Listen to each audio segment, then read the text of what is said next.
On behalf of the UC Master Gardeners of Santa Clara County, I'd like to welcome you to successful vegetable gardening, growing year-round in the Santa Clara County.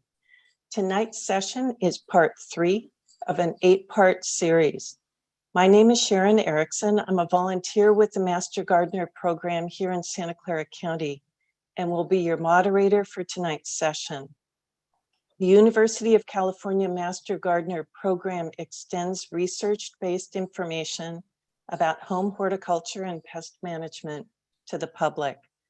This course is geared towards residents of Santa Clara County, California, where we have warm, dry summers and cool but not cold, wet winters that allow us to grow vegetables year-round. As I've said in previous sessions, if you're from another area, you may find that some of our material doesn't quite directly apply to you.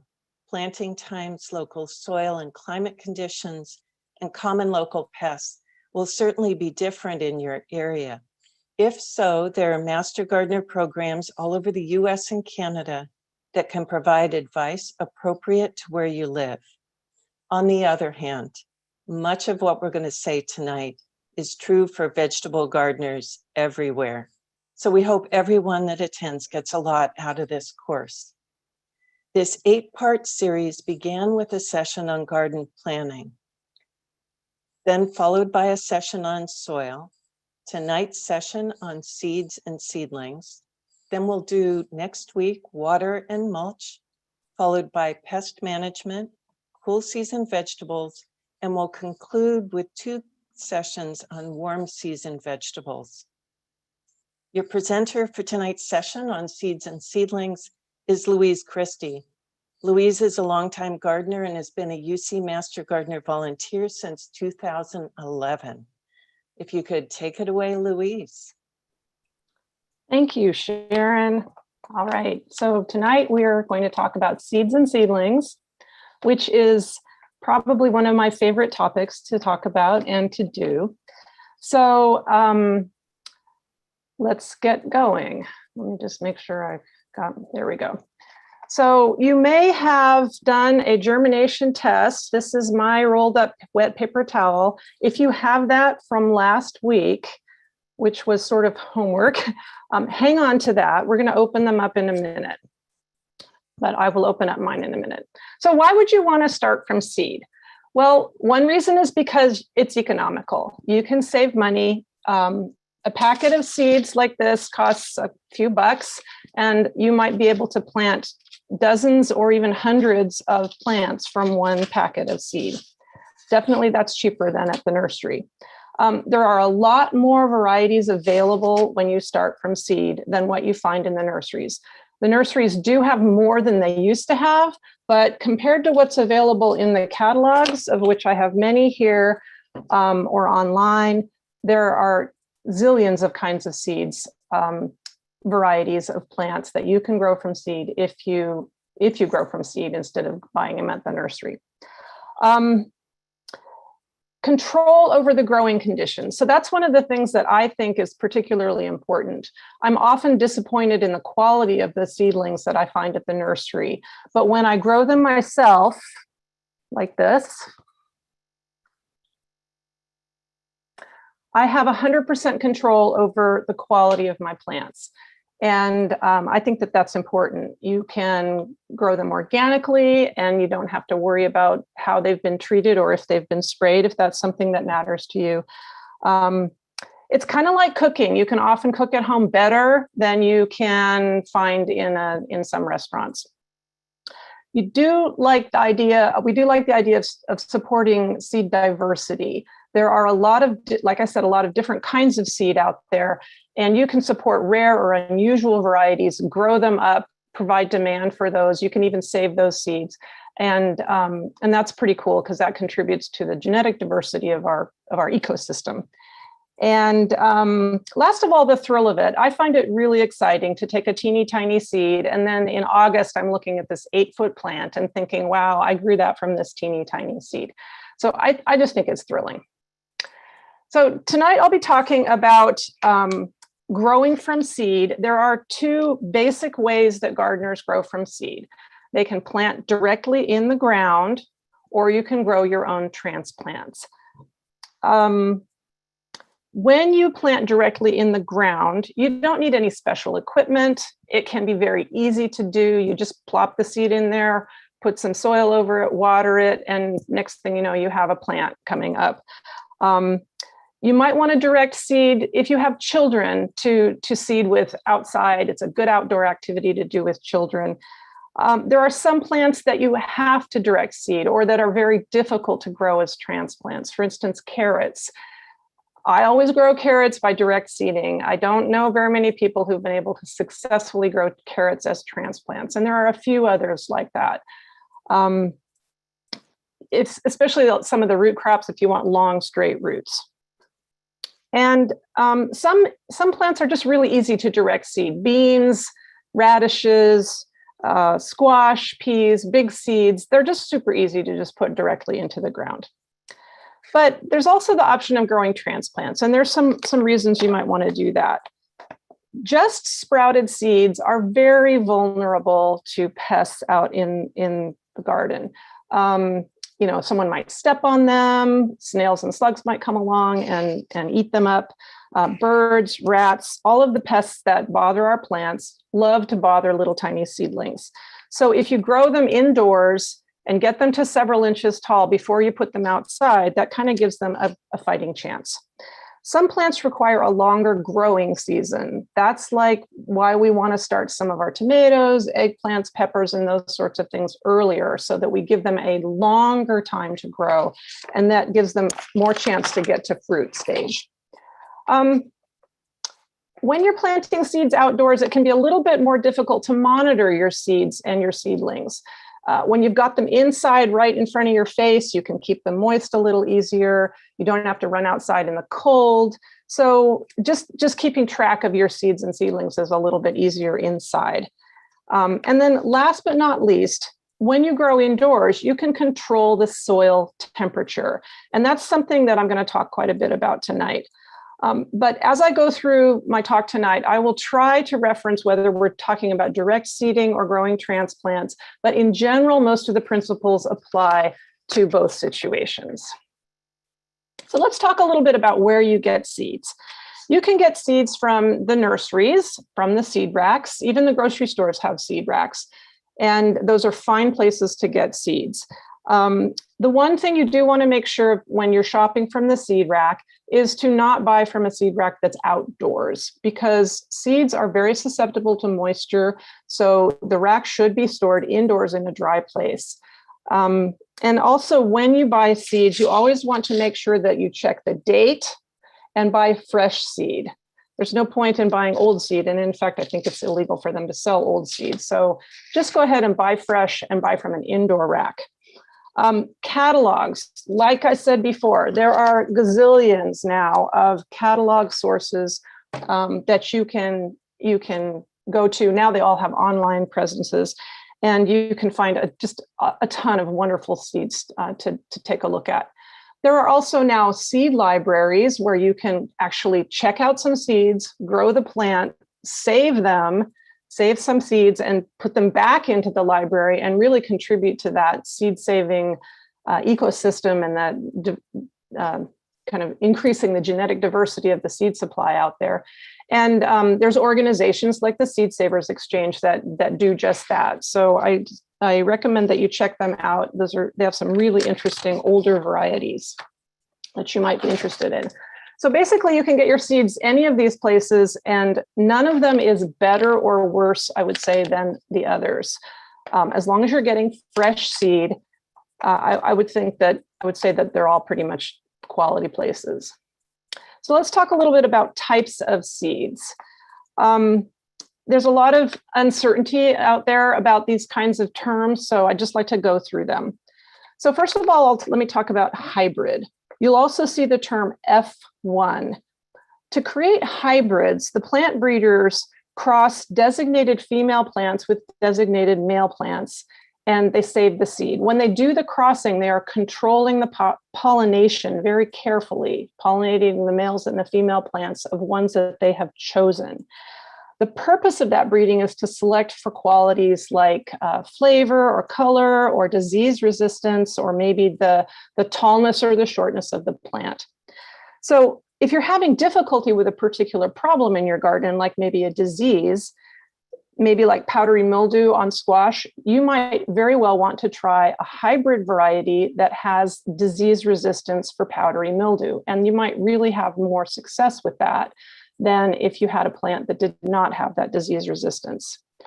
You can save and grow seeds from hybrids. They are not sterile. I just want to make sure that we understand that, because there's some rumors out there that you can't grow seeds from hybrids, but yes, you can.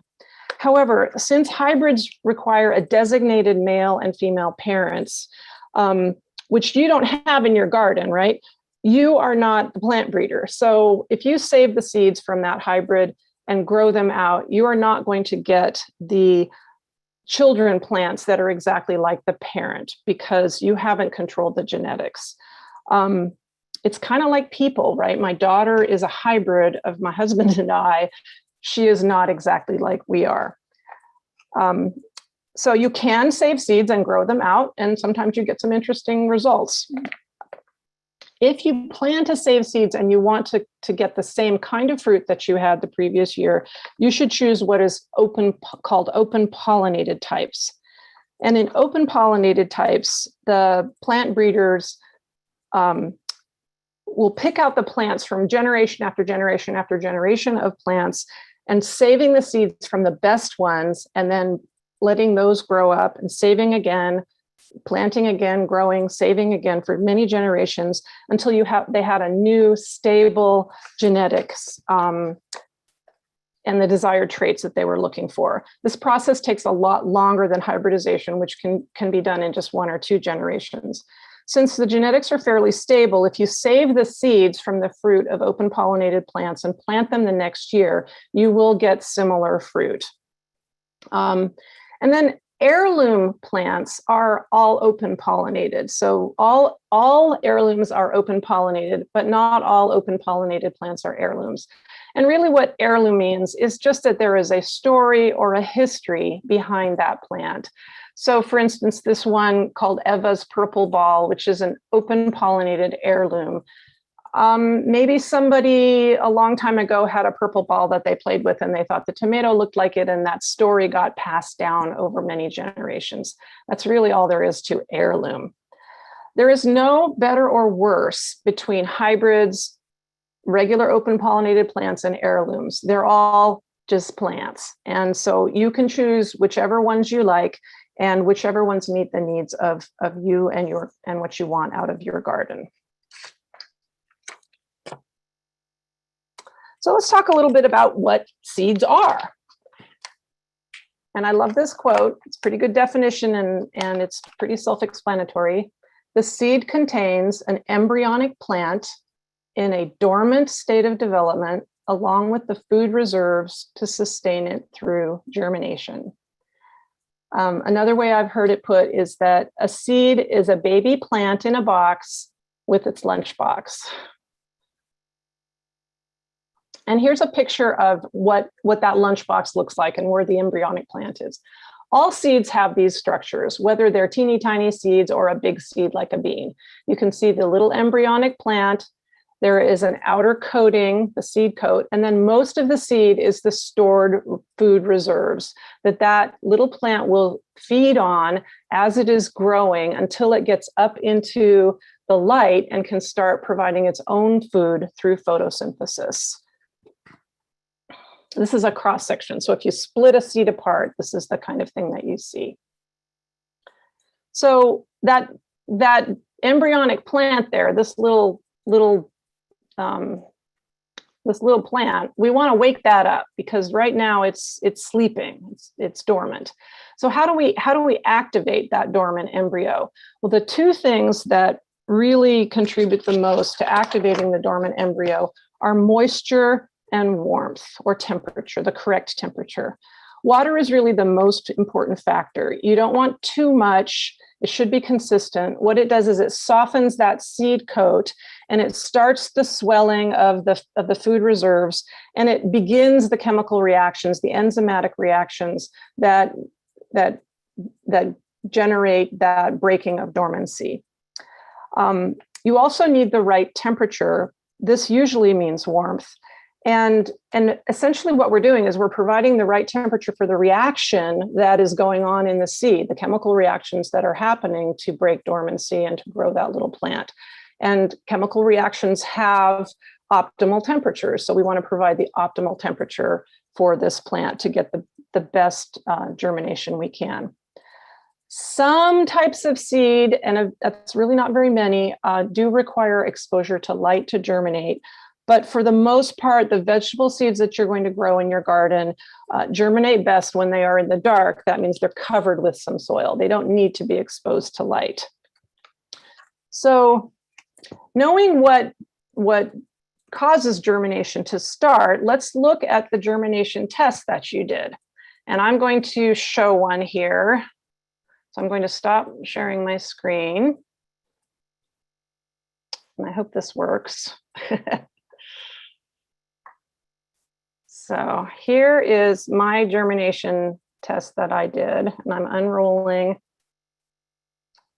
These are cucumber seeds, and I think I had about 18 of them. And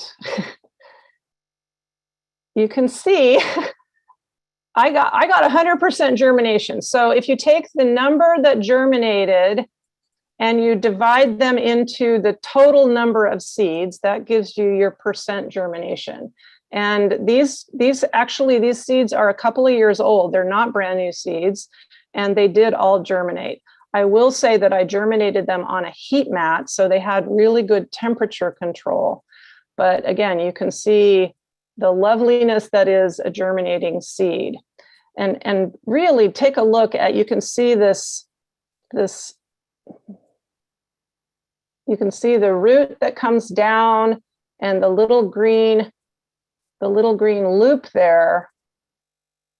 That is the little stem that's going to poke up above the ground. Really, really cool process. Okay, so I hope you did a germination test yourself, and you can calculate your own germination rate. Louise, this is Sharon. Can I pop in with a question? Sure. So somebody is asking, hi, I have expired seed in my house. Can I use it? Or is it not recommended to use seeds from previous years?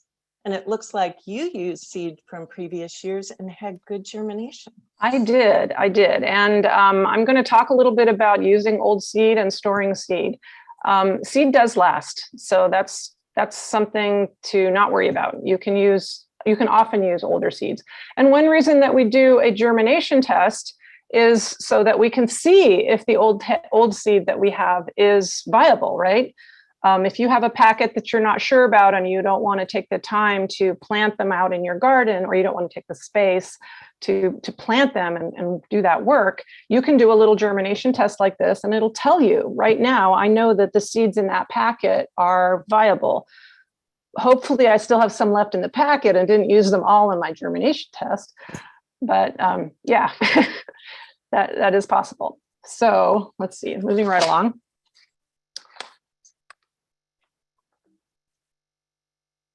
There's my mouse. Okay, oh, here we go. Let's talk about storing seeds. So we know now that moisture and warmth are required to activate that dormant embryo.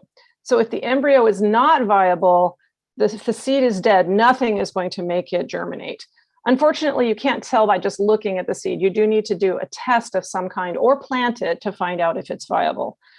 If you have leftover seeds, you want to store them properly. You want to have the opposite conditions from what germinates them. So you don't want them to be moist, you want them to be dry. And if you don't want them to be warm, you want them to be cool. So you want to keep them in a cool, dry place. Optimally, you can keep them in a sealed jar with some desiccant in there, that silica desiccant, and keep them in the refrigerator. That's a really good place to store seeds. Now, I have a box of seeds like this that won't fit in my fridge. So I don't store my seeds in the refrigerator just because I don't have room. I just keep them dry and at room temperature. So these cucumber seeds that you see here were not stored in the fridge. They were just stored dry at room temperature, and they're still viable after 2 years. So some seeds will last quite a long time that way. Some will even last 5 to 7 years. Again, your results are going to vary depending on a lot of factors, depending on how high quality was the seed when you first got it, all the way through how you stored it and those conditions. It is entirely possible to buy a packet of seeds that is not viable. I have had that happen. It should be rare, but if for some reason the storage conditions on the rack or in the place that you bought the seed from were not right, it's possible to have seed that's not viable from the very beginning. But if you do have good seed, you want to store it and use it the next year, that works just fine, or that can work just fine. So let's talk a little bit about germination, what it looks like. And we have seen that. You did see that with my little cucumber seeds.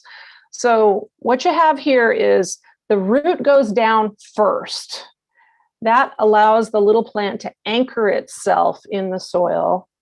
And this is all happening underground. The roots really proliferate quite a bit before you see anything happening. And then what happens is that little stem is now anchored, and it can pull that seed up out into the light. And the seed itself starts to split open, but it is protecting that growing tip. And then it splits open, and then the seed leaves, or the what we call the cotyledons, bend down, and the true leaves will come up. And different seeds and different plants look different when they do this germination process. This is a bean plant, and you can really see with beans how the two halves of the bean seed become the seed leaves, and then the true leaves are very different. Those seed leaves are the food of the little plant as it's growing and developing those roots and starting to photosynthesize. And here's another picture. I just wanted to really make it clear which ones are the cotyledon or the seed leaves. Those come out of the seed. That's over here. And then which are the true leaves? These are the true leaves.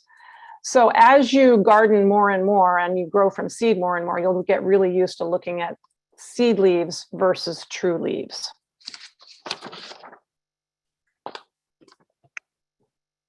So here's some examples. So on the left here, we have a tomato, and you can see here's the little seed leaf that came out of the seed. And then these are the true leaves. Cucumbers are interesting. They have these humongous cotyledons or seed leaves, and then they have a single true leaf that comes out. So they put one and then the other rather than a pair. So you can see how very different those are, one from the other. And again, as you garden, you'll get used to looking at these little seedlings and seeing how different they can be. Here are some peppers. Again, cotyledon leaves here, and the true leaves are just starting to come out up here on the left. And then this one over here on the upper right, this is a very, very typical brassicas family plant. They always have these little heart-shaped seed leaves, and this one does not have any true leaves yet. And then this down here at the bottom is purslane, which is a weed that a lot of people love to eat. And purslane, here's its seed leaves down here, which look different from its true leaves here.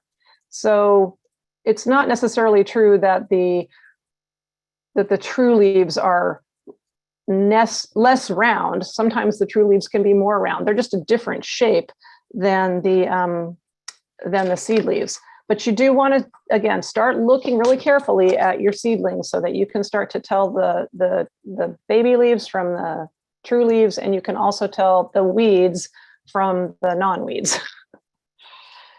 Okay, so let me get a sip here. So we have talked about when to what seeds are and what they look like as they're germinating. Let's talk a little bit about when to plant seeds. A little planning goes a long way. Different types of vegetable crops vary a lot in their growth rates. So the best time to plant the seeds depends on the plant. They're not all the same. If you're growing transplants, the basic idea is to decide about when you're going to want to plant the transplants out in your garden and then count back a number of weeks and plant your seeds indoors on that date. But I want to emphasize there's no advantage to planting really early.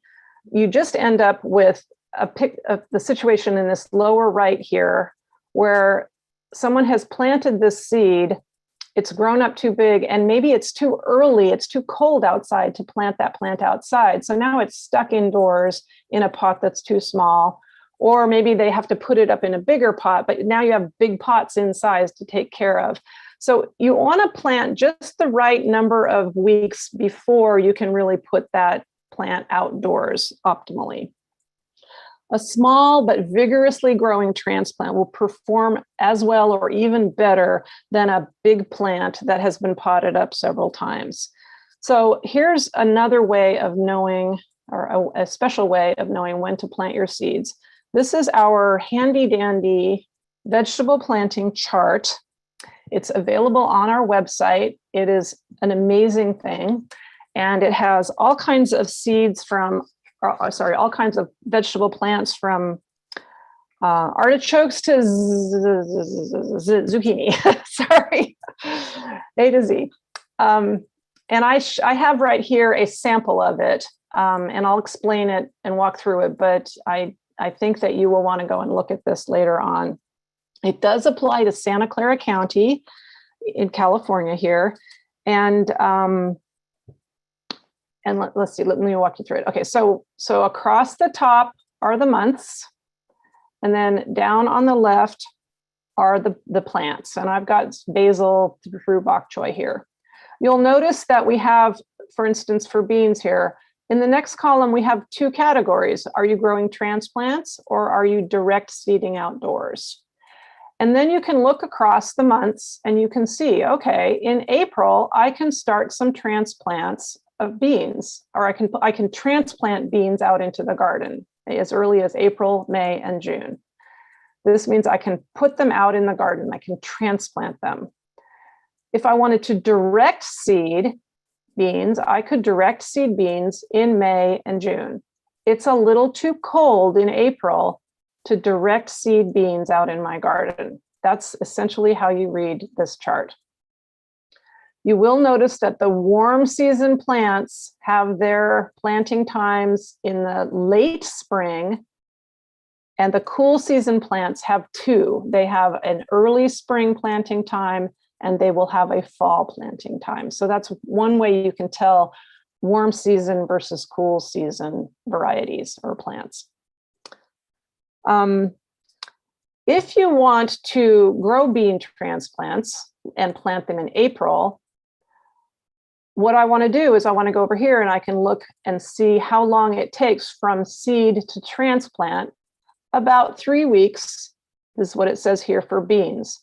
So if I want to plant them in my garden in April, I would count back about 3 weeks to like the second week of March and plant those beans. And then they would be ready to transplant out into my garden in April. So I hope that that's kind of clear. It's a little confusing at first, but once you get the hang of using this chart, it's an amazing tool for our area. Let's see. I have personally found with really working on getting optimal growing conditions that I can grow my seedlings faster than this. So you may decide, you may find that as you become more experienced, you can grow things quicker, or that things get too big. If you go for 6 weeks on basil, for example, like in the upper right, you might want to transplant your basil out a little earlier. That means you might want to start actually a little later, not start in February, start your basil in late March or maybe even April, so that you can transplant it out after when it's ready, not necessarily after 6 whole weeks. It really depends on the conditions. So why does it matter so much what month you're planting your seeds? it all comes down to soil temperature. Remember, we said that moisture and warmth are needed to activate the dormant embryo in the seed. Let's look a little bit more closely at what we mean by warmth. So this is all about soil temperature. We're not talking air temperature here, we're talking soil temperature. Soil is the environment that surrounds the seed, and seeds are very temperature sensitive. So looking at this chart, I want you to focus not on the green dots, look at the black dots. What do they all have in common?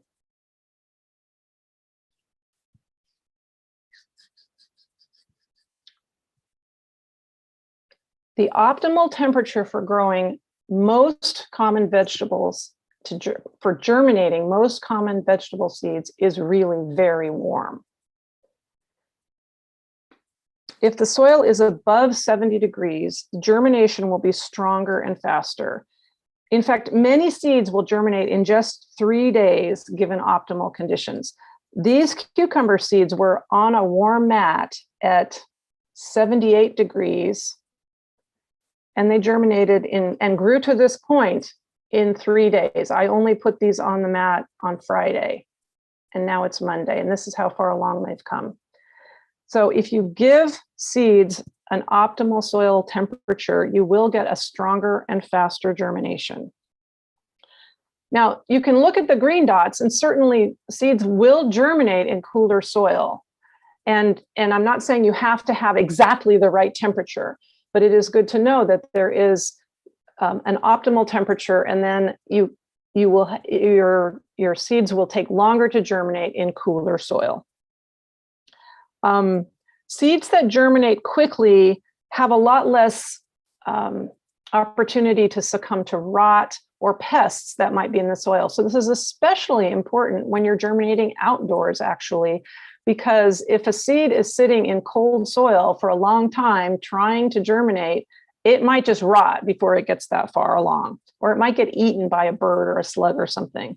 So again, you want to be paying attention to soil temperature. So a rule of thumb for seed planting for the cool season vegetables is in early spring or in early fall. And then for warm season vegetables, you want to plant them outside in May or June when it's really warm. Let's see, let's look at tomatoes here.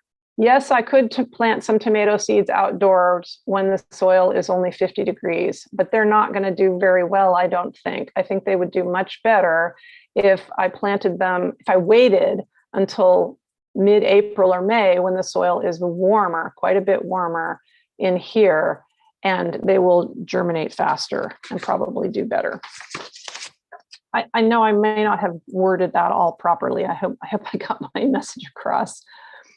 When you look at a seed packet, it will also tell you some things about the soil temperature. So the yellow arrow is pointing on this bean seed packet to get you to pay attention to the temperature. It says plant when nights are securely above 55 degrees Fahrenheit or 13 degrees Celsius centigrade.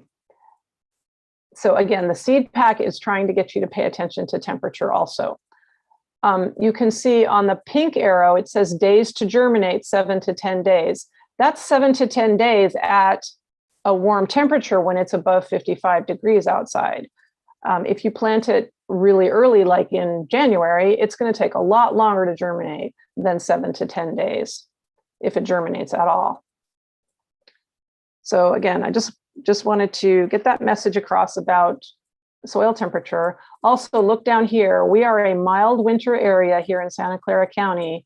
And it's pointing you March to June when it's pretty warm outside. That's when you can get these warmer temperatures above 55 degrees.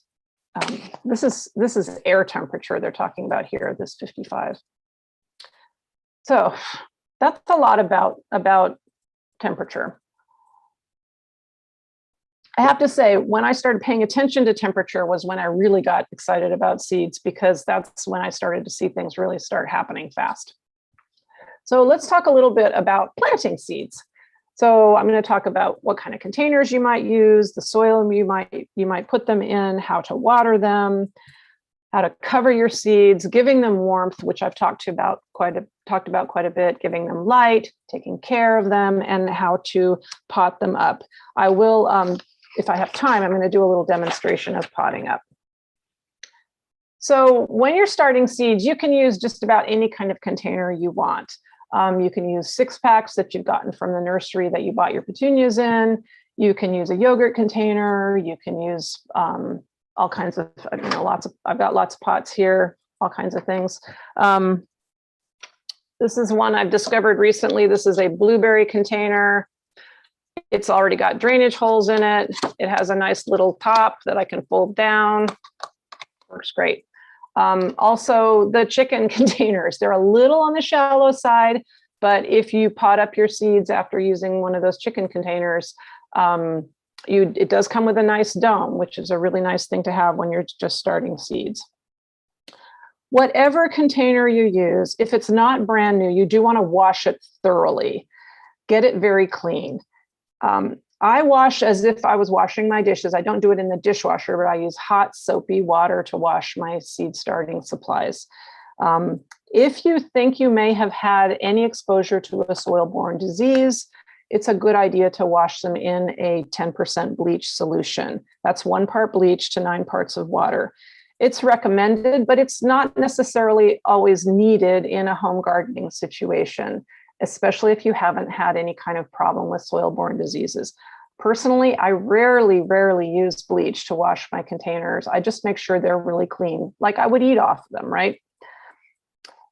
Really, really important to make sure you have drainage holes.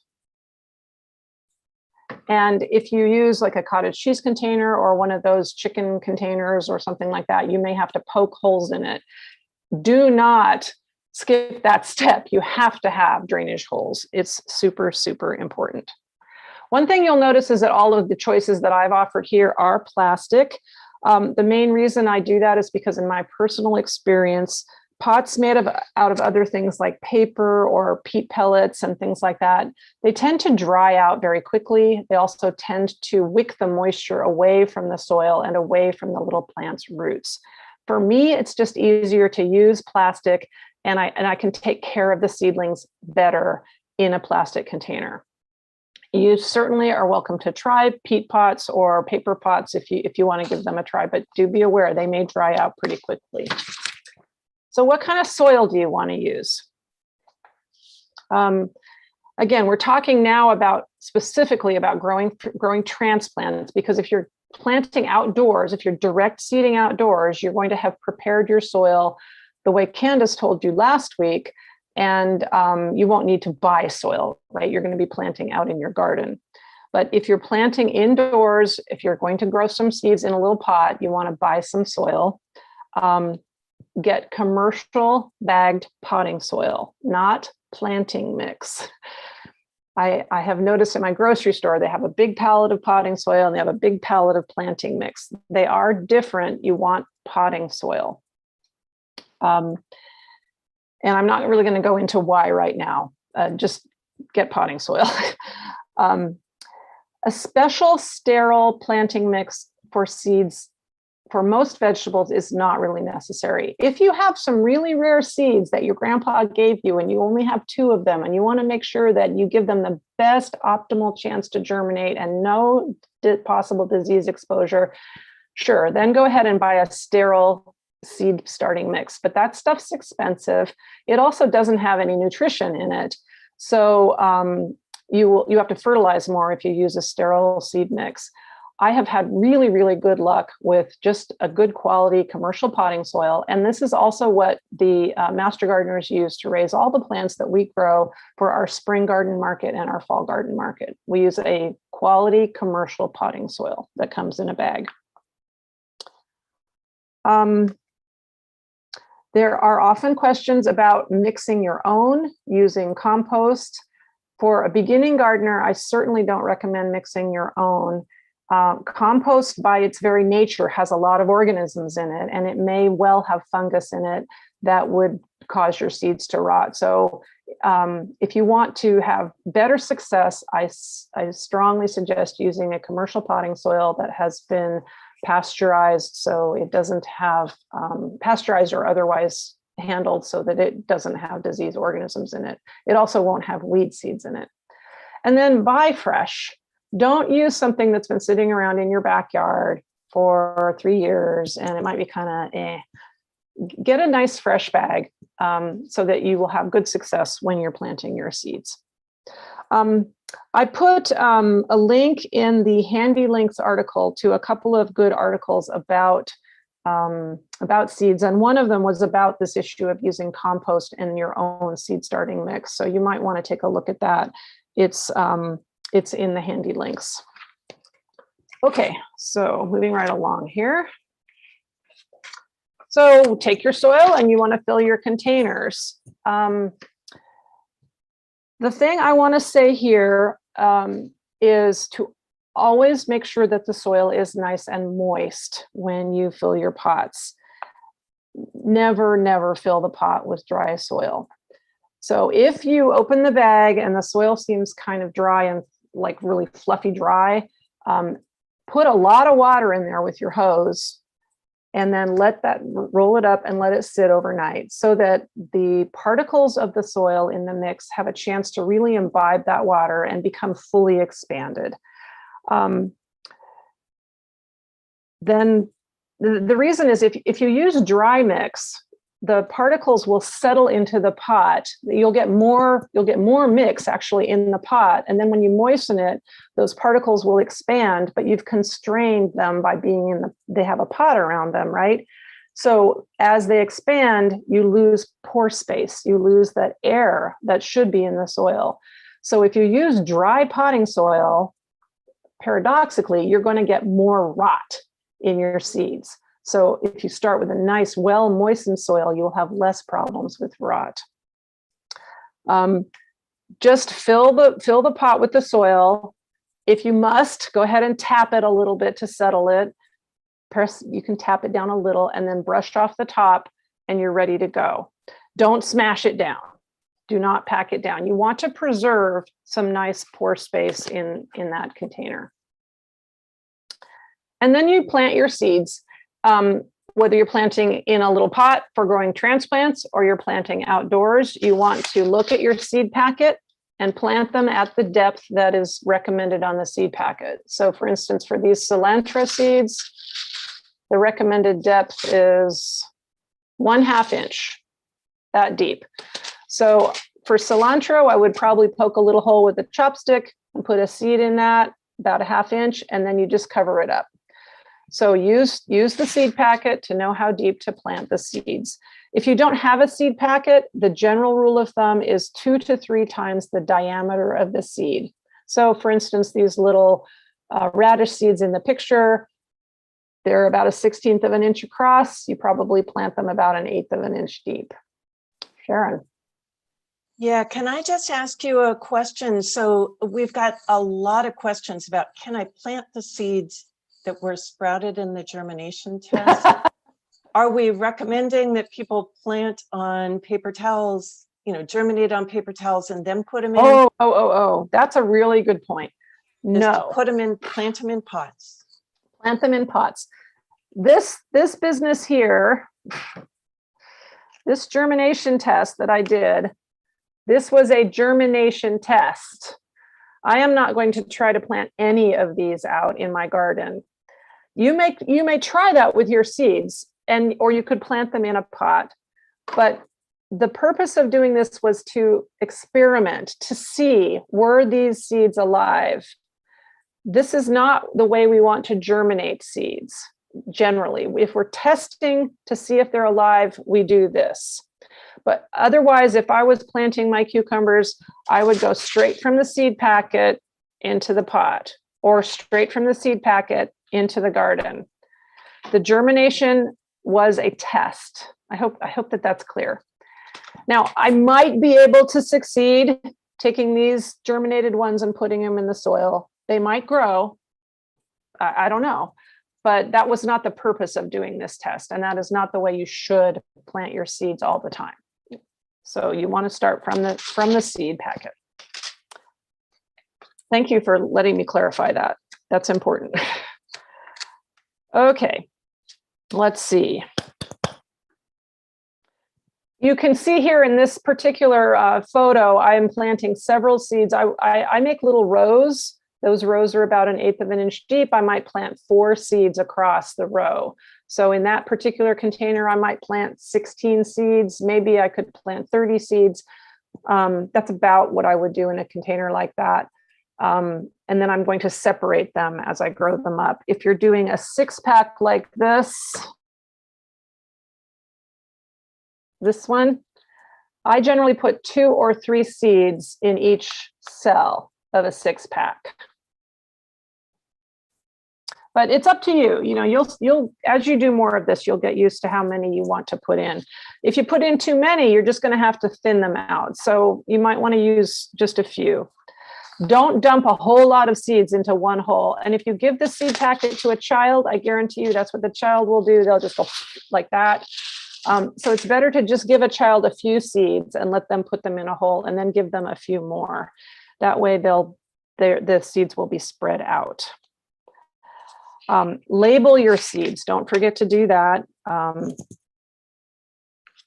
Just, you know, I like to buy these plastic labels, or I cut them out of a yogurt container, but you can use a popsicle stick or anything that floats your boat, that you can write on it what the name of the seed is and when you planted it. I think the most important thing is actually what date did you plant it, and then what kind of plant is it. So do label them.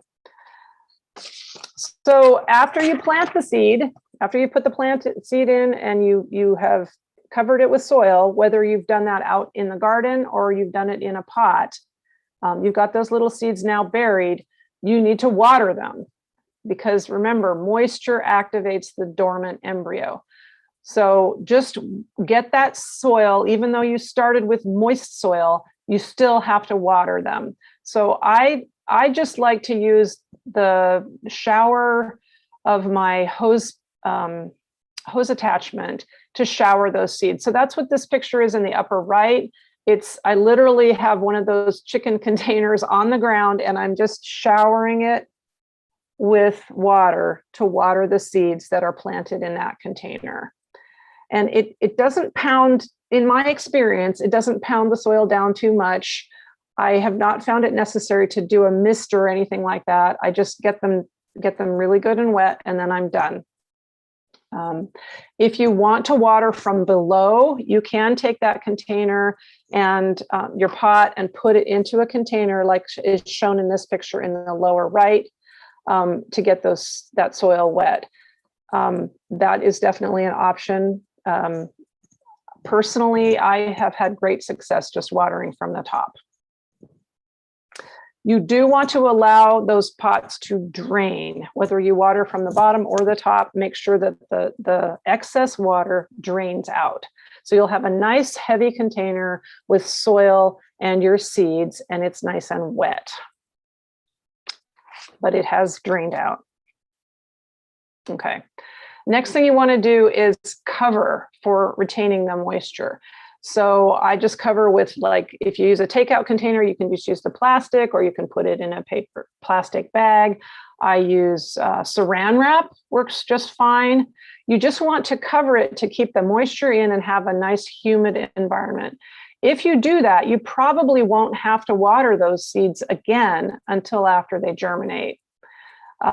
So make sure that you cover them up, and that will keep the conditions right for germination. So we talked a little bit earlier about temperature, and that again is one of my things. I really, really want to encourage you to start paying attention to soil temperature. And when you are growing transplants indoors, you can control the temperature by doing certain things to warm up that soil. You can take your seed tray or your pot or whatever it is, and you can put it on top of the refrigerator, because the refrigerator is a warm place and it's up high where the air is warmer and it generates a little warmth. Or you may have a really warm windowsill or some other place in your house that's warm. So you want to try to get that 70-degree temperature at least in the soil if you can. You can see in the lower left here in this picture, I've actually taken my meat thermometer and stuck it in the soil to look at what the temperature is. It doesn't have to be exact, but I like to know what the temperature is. Another thing that you can do is you can put them on what's called a heat mat, a seedling heat mat. And there's one here in this picture in the upper left. Shoot, I didn't bring my seedling heat mat. Mine looks a lot like this, not exactly. I only have one and I grow a lot of seeds on it. Mine is probably 10, 12 years old and it works great still. If you buy and use a seedling heat mat like this, I cannot emphasize enough, invest in a thermostat. That's one right here. They're not super expensive. The whole combination, you could probably get both for less than $30. And like I say, I've been using mine for over 10 years now. But the thermostat will keep that heat mat going on and off so that the soil temperature will be correct. There is a probe that comes with the thermostat. I can't go into all the details here because I don't have time, but it works really great and it provides really good conditions for growing seedlings indoors. If you want to grow them in a greenhouse or something, you can choose a situation like this one here on the lower right, or a cold frame if you have a cold frame outdoors. Something, again, to provide warmth for those seeds in the soil as they're germinating. I do want to point out that in all of these cases, well, in these here and these here, they should be covered. This one should be covered, and this one in the upper left, it should have a plastic cover on it. Germination will be better if the soil is covered. So you've got your seeds, they're under the soil, they're nice and warm, they're moist. What's next? Pay attention. Watch for that little green bump that's going to be poking out of the soil. That is your signal that your seeds have germinated. At that point, you're done with germination. You are now into a growing phase. The seeds are not germinating anymore. They have germinated. Now you are growing a plant. So pay attention to that little green bump that's going to poke up out of the soil. When you see that green, that means that the little plant is starting to photosynthesize. What does a plant want in order to photosynthesize?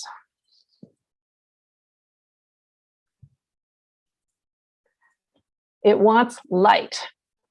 So immediately after germination, take the seedling containers off of the heat mat. You don't need that anymore.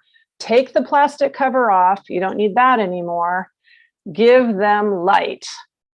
That is what they want. After germinating, they want light more than anything else. Let's see. Some seeds like tomatoes and peppers that like really warm soil, yes, you can leave them on the heat mat. But if they're indoors, they're probably fine if you take them off of the heat mat. Yes, you want them to be in warmer conditions, not outside, but they don't have to be on the mat. But in general, I just take them all off the heat mat after I see the germination has happened. The photo on the left shows a south-facing window where these little tomato seedlings are growing. It seems like a lot of light, but it really isn't enough. The hours of light that come through that window, especially the hours of direct light, are not enough really for good growth of seedlings in the early spring. And you may want to use an indoor light. And on the lower right is my setup at home. I just have this indoor light and I hung it from a shelf and I turn it on and I leave it on 12 to 14 or even 16 hours a day. And that allows those plants to grow indoors with good light while it's still too cold for them to grow outside. Seedlings of cool season vegetables that you may have germinated them inside because you want to give them really optimal germination. you can move those directly outside, especially if it's sunny. They'll love it out there, and let them grow outside, either maybe on a table or someplace where you can keep track of the containers. They don't necessarily need to be under the light indoors, but you can grow them under a light indoors if you prefer. If it's really hot and you have been growing seedlings, for some reason you have germinated them indoors, and you're moving them outside and it's hot out, don't put them in direct sun in the heat. You would need to protect them because they're little tiny vulnerable seedlings. Don't put them in really, really hot direct light. But if it's 70 degrees out in full sun, those seedlings can probably handle that, no problem. In general, an indoor light like this one in the picture on the right is really only needed when you're growing in the late winter or early spring or mid-spring for your tomatoes and peppers and things that you're trying to get ready to go outside. But it's kind of fun to have a light, and you can experiment with it and see how it works for you. So now you don't have a germinating seed anymore. Now you have a seedling. So how do you take care of your seedlings? Again, you want to make sure that they have a nice amount of moisture. They're kept moist, but not soggy. So you will have to check and make sure they don't dry out. Now they want a cooler temperature to grow at. Again, I said, take them off the heat mat. Seedlings like a temperature of the air between like 55 to 70 degrees, kind of like what we like, right? So give them a cooler temperature, not on the mat anymore. Give them light. Like I said, they want lots and lots of light. And then you might want to give them some air circulation. If you've got a lot of seedlings growing indoors and they're kind of crowded, you might want to put a fan on them, just so that you don't get fungal diseases and things. And you don't want them to be crowded. One thing that you can do is you can also, when people fan their plants, that also causes the plants to move. And movement, believe it or not, like see how I'm brushing my seedlings, that's actually kind of good for them. It makes them stronger. Just like when you're, using your muscles, movement makes plants stronger. So you can use a breeze to do that, or you can even just brush them with your hands once or twice a day. It won't hurt them at all. And if you want to start fertilizing after a few weeks, if the plants need to stay inside in pots after a few weeks, you may want to start giving them a half-strength fertilizer of some kind.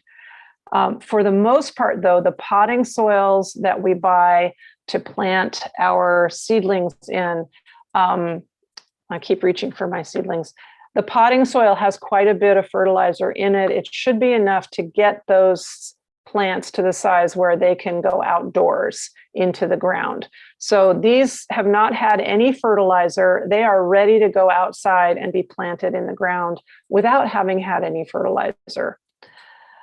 So hopefully you get them outside into your garden before they even need fertilizer, right? The best place for them is out in the ground after they've gotten to the right size. Okay. Again, the most important thing that they want is light. Insufficient light will cause them to stretch and grow leggy and weak. So everything that you can do to give them a lot of light is what you should really work to do. Okay, you do want to thin them. 1 plant per cell is best. I suggest cutting them off like this is shown in this picture, because you might disturb the roots too much if you just yank it out of there. But I am going to show you in a minute how you can separate them. If you're growing outdoors in the ground, you also want to thin them to the amount that's shown on the seed packet. So, well, this one says not required, but most seed packets will say thin to 6 inches or thin to 12 inches. So you want to pull out the ones in between so that the plants have the right amount of space so they can grow best. when you thin, the healthiest one is not necessarily the tallest one. You want to pick the ones that look the strongest, right? Sometimes the short, stubby ones are actually the strongest plants, and you want to keep those. Okay, so let's talk a little bit about one problem that you might have, which is called damping off. And damping off is a fungal disease that is really tragic to see with seedlings because it just kills, they just keel right over. And this is caused by, again, it's caused by fungus, but it's made worse by cold, wet soil and lack of air in the soil. So again, this is why I want you to use well-moistened potting soil when you're growing indoors in a container, or make sure that your soil has lots of air holding capacity in it outdoors so that it's been prepared, it's not really compacted. Candace talked about not compacting your soil, and this is why you want air pockets in the soil, little ones, to prevent diseases like this one. This is not super common, but it is something that you might see if you grow seeds a lot, and so we just want to make sure you're aware of it. And if you do see damping off, either throw those pots away. Obviously, you're going to throw the plants away because they're dead, but you can throw the pots away, or you can wash them with a bleach solution before you use them again.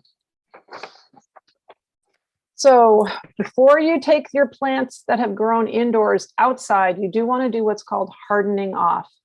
Since they've been growing inside in nice, cushy conditions, you need to get them used to the outdoors.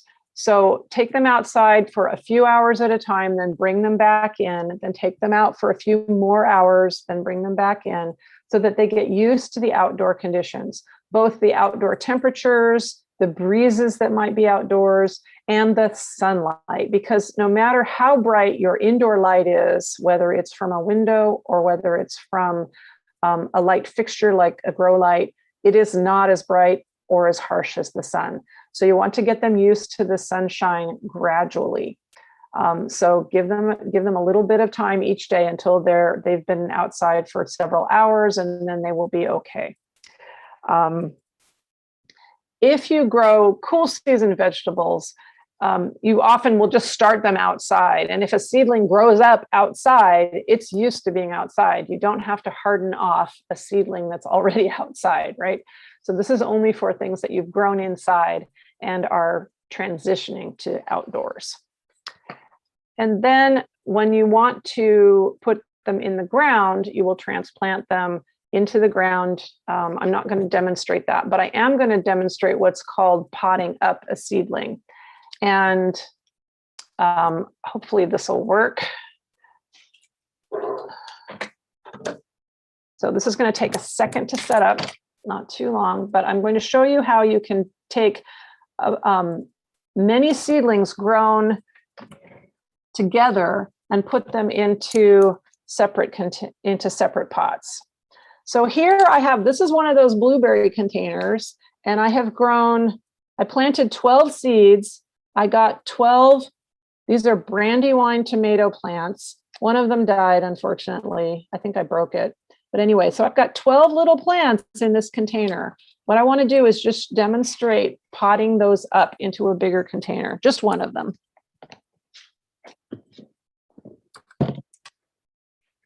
So I have some soil mix here in a bucket, and I'm going to show you that it's moist. Here's a handful. One of the things you can do is you can do a squeeze test. You can squeeze that soil and it will make a cast of your hand. But if you poke that cast, it should break easily and crumble. That is a good test for whether you can work soil, whether it's potting soil or soil in your garden. If that cast of your hand, if that does not break when you poke it, it's too wet.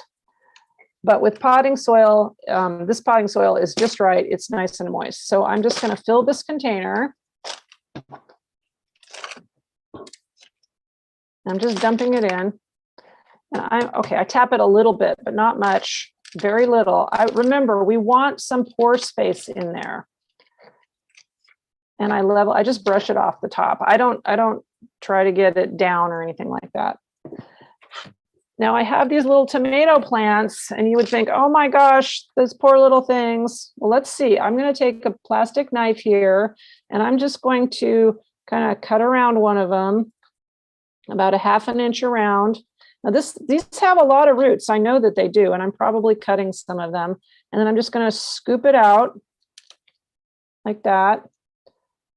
And I hope you can see those roots. Nice little plant. And I'm just going to dig a little hole here in my pot. I'm going to pop that baby in there like that. And with tomatoes, you can plant them deeper if you want to. That's fine. One thing you do want to make sure is you want those roots to go down straight. You don't want the roots to get smushed, and you don't want them to go in an L shape when you're potting up like this. You just want them to go down and nice and straight down into the hole. And then I just move the soil back around, plant it, and then I can give it some water. Always, always, always water your plants after you transplant or pot up. Now that wasn't enough water, but so bingo. So I would have 12 of these pots from this one little blueberry container. 12 tomato plants. Pretty cool, huh? Okay. So that's my little demo.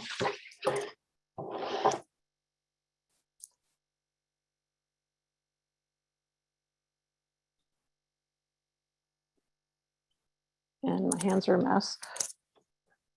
Okay.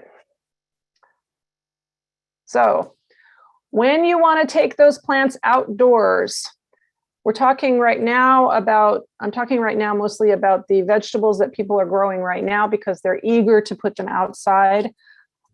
Pay attention to the nighttime air temperatures. You don't want to transplant those outside until the nighttime temperatures are consistently above 55. And I've got a picture of my phone here. You can see on the right on the phone, it's not warm enough yet.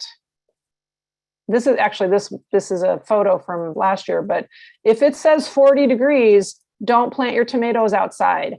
Wait until the nighttime temperatures here are consistently above 55 degrees. And you will have much happier tomato plants outdoors. And I just really quickly want to go through why you might want to purchase transplants instead of growing your own. There are a lot of reasons. You might have space in your garden that you haven't grown a seed indoors to put out there. You might want to take advantage of professional growing. These people who grow these, they know what they're doing. They grow good quality plants a lot of the time.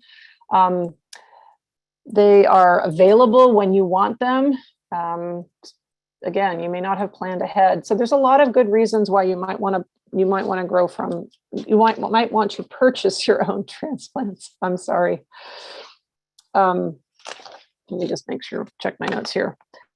You may not have room in your house to do like a little growing setup like I've got with my little trays. So if you have a very, very little space, you might just want to buy your transplants and put them outside just straight. And also you might have killed one of your plants in your garden and you might need a replacement. That's fine too. You can get a transplant for that. When you purchase transplants in the nursery, don't buy ones that look like this. Don't buy things that are root bound with tons of roots coming out the holes. Don't buy ones where the soil has dried out. Don't buy them if they're leggy or yellowing. Any yellow leaves is usually not a great sign. So you want your transplants not to have these situations. Drying out is particularly not good for little plants of this size in the nursery. So they really should have been taken care of. If they're dried out, that means they weren't taken very good care of. And then I suggest that you go ahead and tilt the plant out of the pot and check the roots. You're buying the roots as well as the top. I think you have the right to check them. So in the nursery, go ahead and tip the little plant out and take a look at the roots. And that way you can tell if they're root bound or not. A little bit of wrapping of the roots around the bottom is fine. but the roots should be white and vigorous looking, and they should hold the soil mass. There should be enough roots to kind of hold the soil mass together. If you don't see any roots, that's not a good sign either. You really should see the roots. So take a look at the roots in the nursery so that you get good, healthy plants. So I planted the little tomato like this. So in 4 weeks, this little tomato plant will look like the one on the left. Healthy, strong, dark green leaves, vigorous. That's what a healthy transplant should look like. It shouldn't have a lot of yellow leaves. It shouldn't be dried out. It should be well taken care of.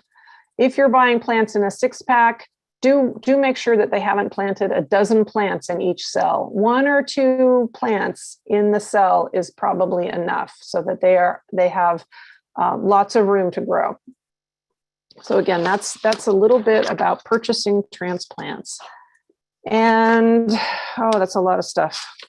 Let's see, quick summary of what I've covered tonight. So make sure that your seed is alive. You can do a germination test if you want to, and buy your seed from a reliable source, not from a rack that's been outside in the rain and stuff like that. So use good seed. We use moisture and warmth to activate the germination and get those little guys growing. I showed you the vegetable planting chart, which is on our Handy Links page, and it's also, you can always go straight to our website and look at it there. There's also a great printable version, and there's a version there in Chinese. So check out the vegetable planting chart.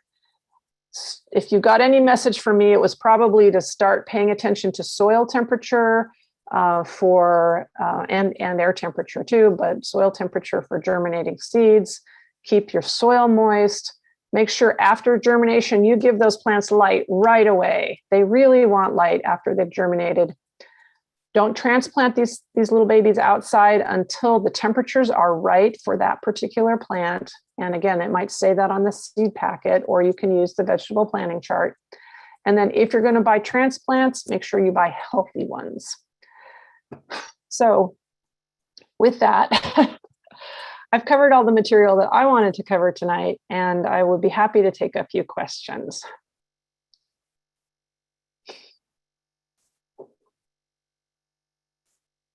If Sharon's home. I am home. Were you going to give them the homework for next week? Oh, I am. Let's do that. And then we'll do that, and then we'll do some questions. The questions. Okay, so next week, we are going to be talking about water and mulch, and Lisa Strand will be your teacher next week. And what you want to do is a pre-activity is do some mulch sampling. So go outside and gather some materials that you think might be good for using as a mulch to cover soil with, and put them in some bags. The idea here is to put enough in the bag that you get a 1-inch deep layer of mulch in that bag. It could even be, I see here she has listed stones or pebbles. You can use rocks, you can use straw, compost, anything that you think might be a good mulch, and put it in a Ziploc bag. You might want to gather several samples and then bring that sample to class next week. And hopefully you have a light source like a lamp somewhere. And if you don't have a light source that's like a desk lamp, you could bring a flashlight or even use your phone. And Lisa's going to have you looking at that mulch much more closely next week. So bring some samples. I think in that picture, it looks like there's a sample of oak leaves, right? You could use oak leaves as mulch. So that's the assignment for next week. And I'll just leave that up there. Okay, and then we're ready for some questions. So right off the bat, the handy links and the handouts for this course are on the website. They include all the courses. So the handy links cover all the courses, and the handout for activities is also there. Can I also say we've got some questions on seed saving, and that really is a subject of a whole different class. So keep on the lookout. We offer seed saving classes and many folks do. That's a whole different topic. For tonight, we've got a lot of questions coming in. So lights. So what kind of lights do you recommend, Louise? LED lights, grow lights, regular house lights? You mentioned window lights. The light that I use is an old one. It is a T5 fluorescent light. Those are narrow fluorescent bulbs. But nowadays, that's not the thing. Nowadays, you can get very high quality LED lights. They use a lot less energy and they work great. So that's what I would buy. If I was going to go buy a light now, I would get a white LED light.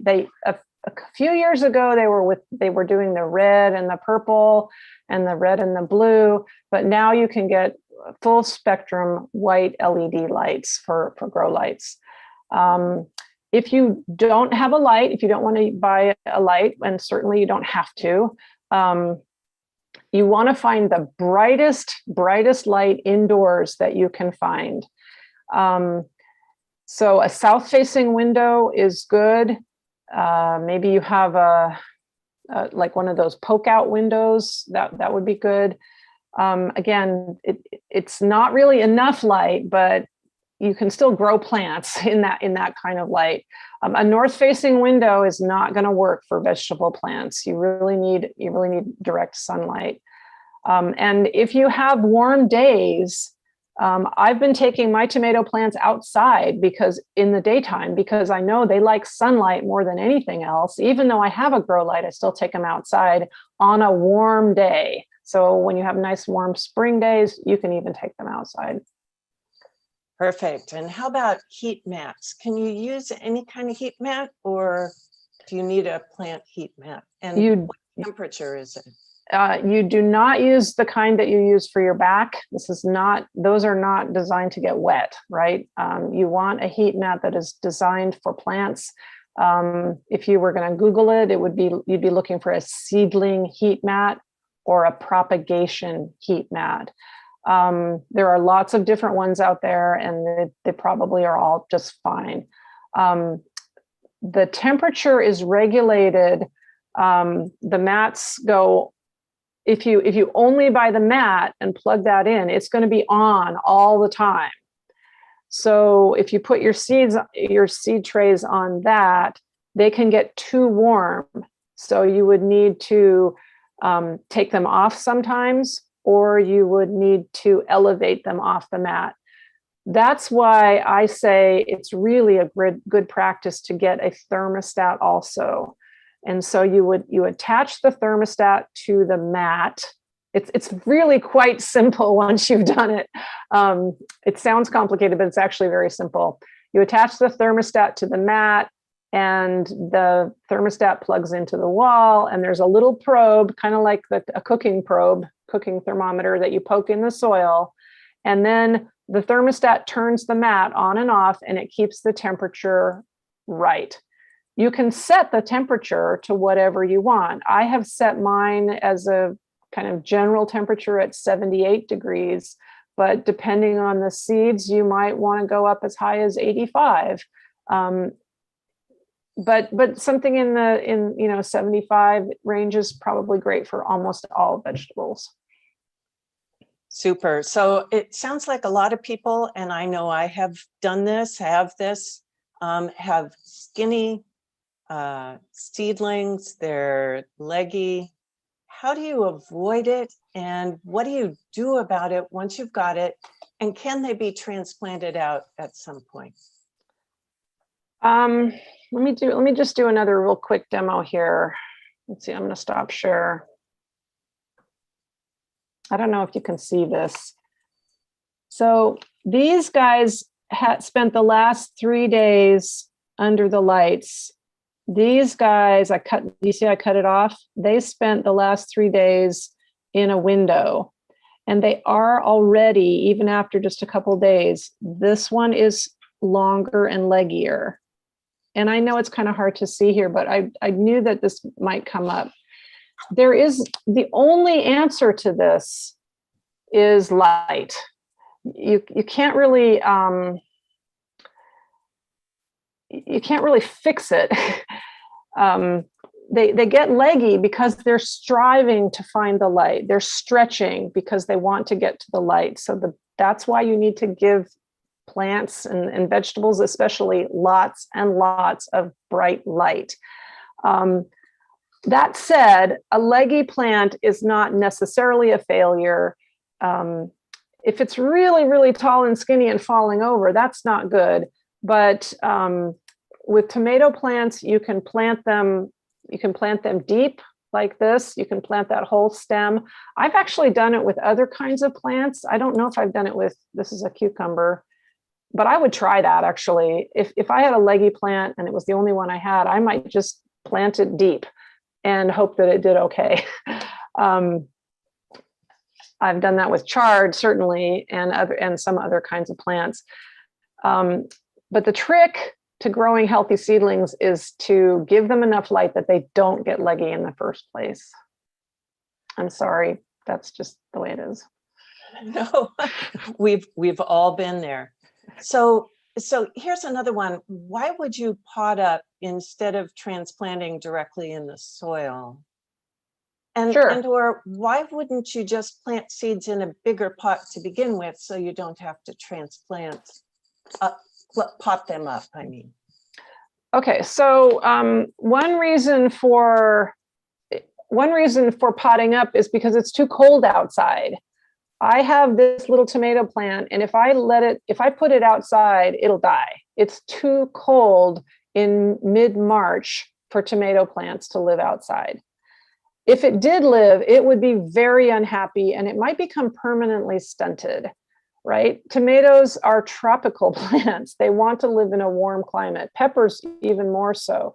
So certain plants just cannot go outside if the temperatures are not right. But a lot of people want to get a head start, so they grow them indoors so that when I do plant it outside in mid-April, it's already a big plant and I'll get my tomatoes sooner. That's basically why people grow things indoors and then transplant them out, is they want their tomatoes or their cucumbers sooner. Certainly, I could just plant tomato seeds outdoors in mid-April in the ground, and I probably would get a pretty darn good tomato plant. So, you might try that. It's just that we just seem to have this obsession with starting our plants early. Why not put in a big pot to start with? You just have well, a couple reasons. One is this is a nice convenient container and I've got 12 plants here. And it's easy to take care of these 12 plants, these 12 babies, when they're germinating in a smaller container. Taking care of 12 of these would take up a lot more space. So if you're space constrained, you can grow more seedlings in a smaller space and then pot up. I could pot these up and give them to my friends. I might only want to keep one, right? We don't plant in a larger container first because of that space constraint. But another reason we don't plant in a large container, and I may get this wrong, but is that that's just a lot of soil for that little plant to get to manage. I know I'm not saying this right, but it's usually not a good idea to put a small plant in a really big pot. You don't want to have all that soil sucking the moisture and stuff away from the little plant. So you want to give a plant a pot that's kind of right for its size. That's a subject I don't know a lot about, I have to admit. But I hope that's good enough. I was going to say, this is Sharon again. I have to admit, I can't afford all the potting soil. Yeah, that's another one. It's just the soil, right? That's a lot of soil. Ideally, what you would do is use the vegetable planting chart, and I would grow these guys to this size, and then I might just, if I had timed this right, these would be ready to go outside and it would be warm already. So I would not have planted them so early in March. I would have planted them in late March. And then by the time they were this size, I'd be just planting them right outside into the ground. So maybe we just have a few minutes left. Maybe we could do kind of a lightning round. Yeah, that's a great idea. I'm Just sorry, I'm talking too much. No, this is great. If the plant chart differs from the seed packet, which one do I follow? The plant chart. Because the seed packet may have been produced in Colorado. Right. Or Maine, or who knows where. Yeah. Right. Expired versus fresh seeds. Which do you prefer and why? I don't think, if it's only a couple years, I wouldn't worry about the expiration. That said, if you really, really have to have that seed germinate, buy fresh. But usually home gardeners aren't really that desperate. So go ahead and try an expired seed. That's fine, especially if it's only just a couple years. Great. And then how about row cover? Do you use row cover over your direct seeded beds where you're seeding out into the ground? Yes, that's a great practice. Right. But do check underneath and make sure it doesn't dry out. Right. And then finally, we've got somebody, and I happen to know you are an expert in this field. So microgreens, are they the plants cotyledon? Yes, they are. So many people grow their microgreens to the first true leaf stage, but most microgreens that you buy are really only the cotyledon stage. Okay, I'm really sorry, everybody. That's all the time we have. We still have lots of questions out there. Please feel free to go to the Santa Clara County Master Gardener website where you can get more information. You've got information about growing vegetables. You can find the previous classes in this series on our YouTube channel. You can also find on our website links to our help desk, to our online plant clinic, and again, to all the handouts related to this course. Thanks, Louise, for a terrific presentation. Thank you, everybody, for attending and for your interest in vegetable gardening and seed starting specifically. We hope to see you again next week, same time, same place, for session 4 on water and mulch. And meanwhile, take care, stay safe, and happy gardening. Happy gardening.